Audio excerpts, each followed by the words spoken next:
بلاندكوم، المنصة المتكاملة للحلول الزراعية. مرحبا أصدقائي، وأهلا وسهلا فيكم. اليوم الفيديو نحن اليوم في زيارة لأحد المزارع الموجودة في منطقة القسيم، المملكة العربية السعودية. يعني حابين نحكي عن الطماطم شوي، وحبيت أنقل يعني الزرعة هاي وشو صار فيها، لأنه أنا طبعا هو أحد هاي المزارع، أحد عملاء نباتكم. فالحمد لله يعني احنا بنشوف طبعا احنا بنلاحظ في الطماطم الساق هون نحيفة. يعني لو نرجع مع الساق، طبعا ما شاء الله نحن بنتكلم طولها تقريبا مترين، نيجي لهون بنشوف احنا حجم الساق ممتاز. مشينا مع الساق، يبدأ الساق ايش ينحف معانا، شايفين كيف؟ طبعا الصالة هاي تعرضت يعني احنا بنشوف لازلنا برضو احنا اصابة العناكب، اخطاء تسميدية قاتلة، زيادة بالنيتروجين ادى الى، او نقص كمان ايضا بالفسفور، ادى الى انه النبات او انه الساق يكون ضعيف. بعد تعديل التسميد والاسمدة المركبات اللي تم استخدامها، نحن بنشوف تحسن سواء بالعقد، سواء بالثمار، سواء حتى بالساق. يعني بنشوف هون الساق ما شاء الله رجعت فتحت، بنشوف الكلسترات ايضا، المجموع الخضري كيف اصبح. فيا اخواني يعني موضوع التسميد موضوع يعني هام للغاية، يعني مش اي شخص يحط اي برنامج تسميد ويشتغل عليه، حتى لو كان هذا البرنامج مجرب. فاختلاف الاراضي يختلف معها التسميد، نسب او درجات الملوحة ايضا يختلف معها التسميد. نحن بنشوف ما شاء الله حتى المسافة بين الكلسترات صغرت. فموضوع التسميد اخواني موضوع هام جدا، يعني موضوع هام حتى للنبات. يعني لسه لازال طبعا شايفين هاي الابط اللي هون اللي بيطلع منها، هذه ما بدنا اياها، نحاول انه دائما نشيلها. نشوفوا ما شاء الله العناية بالتسميد والاهتمام بالتسميد واختيار التسميدات المناسبة لأرضك هو أمر هام للغاية. شايفين هذول الله يعينهم، يعني لسه قدامهم شغل كبير، لسه قدامهم شغل الجماعة هذول. نشوف القمة النامية ما شاء الله كيف، شوف العناقيد الزهرية، شوف ما شاء الله كيف.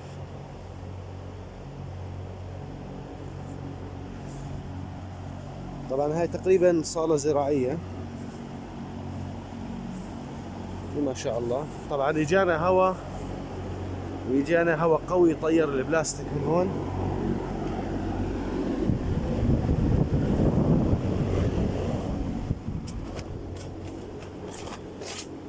يعني بدنا نحاول بالزيارة هاي نمر عليه ونشوف المحاصيل اللي زارعها، نشوف الصالة اللي جنبها هنا هي خيار، خلينا نطلع عليها. طبعا هاي المرشات هون، هاي المساحة المكشوفة مزروعة هناك كوسة.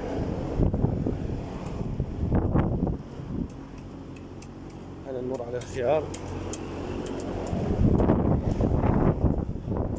فالزراعة أصدقائي دقة، كل ما كنت دقيق في شغلك في الزراعة، في التسميد، في المكافحة، كل ما كانت زرعتك ناجحة بعد توفيق الله.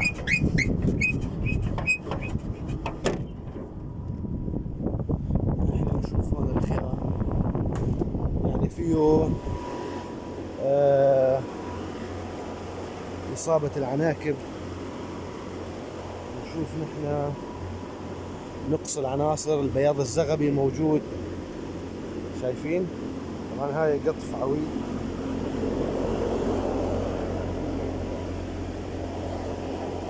لكن احنا بنشوف العقد هنا ما شاء الله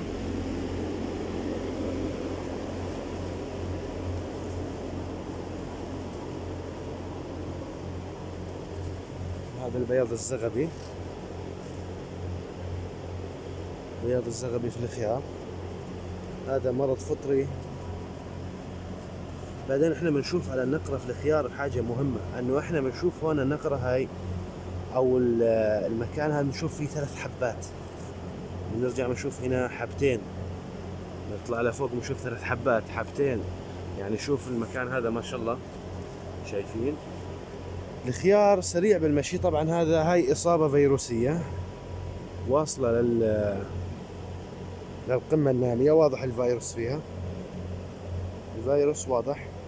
الفيروس أعزائي بالخيار أو النباتات القرعية بشكل عام، يعني للأمانة إلى الآن أنا غير مؤمن أنه في علاج لها.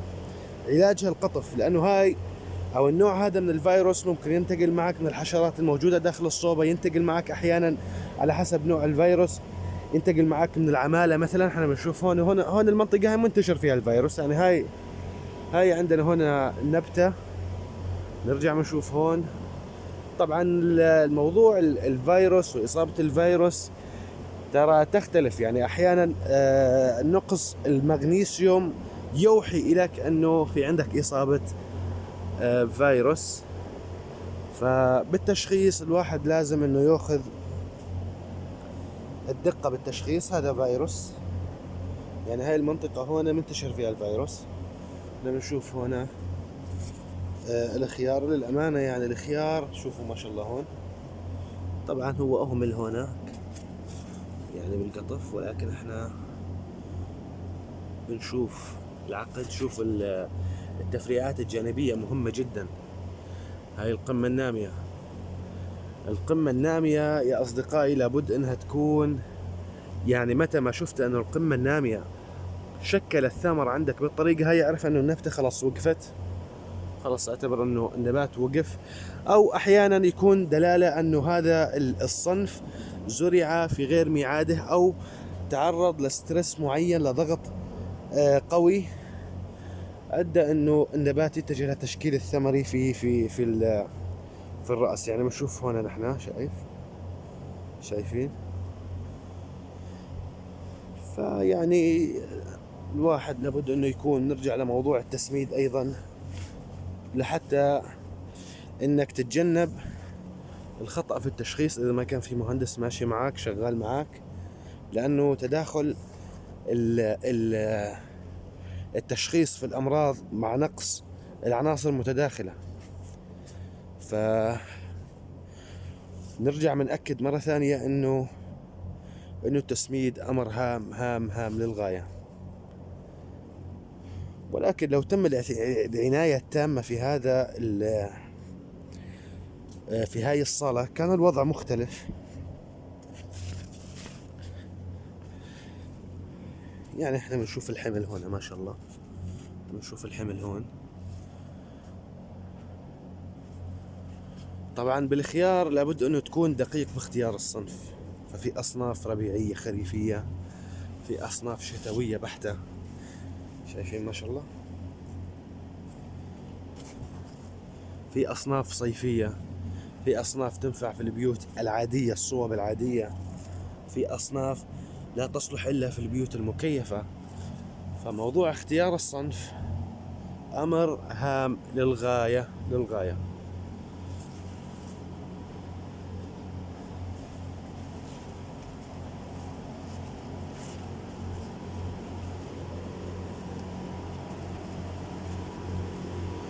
خلينا نطلع على الصوبة اللي بعدها نشوف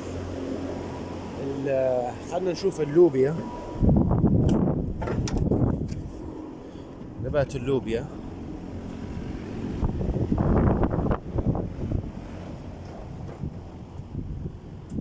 طبعا الصالة هاي متوسطة الحجم تقريبا،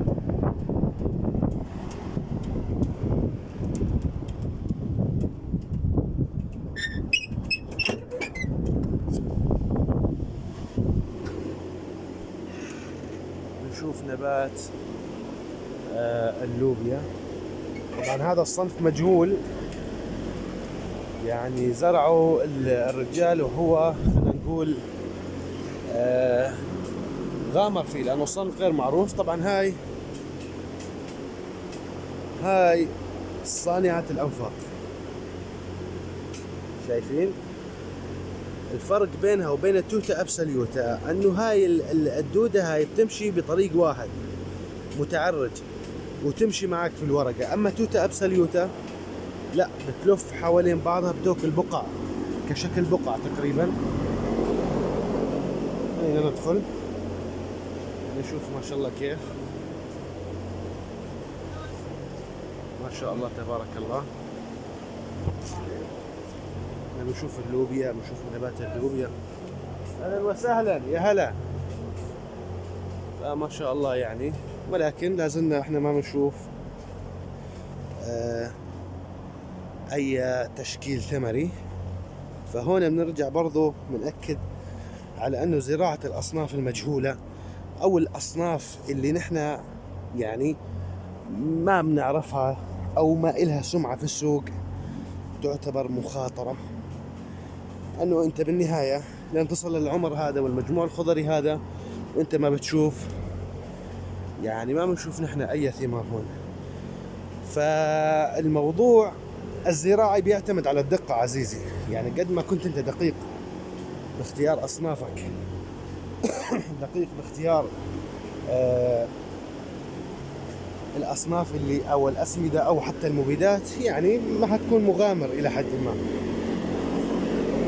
حابين نتشكركم، حبيت انه انقل هاي الزيارة على هاي المزرعة لكم، ويعطيكم الف عافية ونتمنى لكم يوم سعيد. حمل التطبيق الآن من جوجل بلاي وآبل ستور. بلانتكوم، وداعا لتكاليف المهندس الزراعي.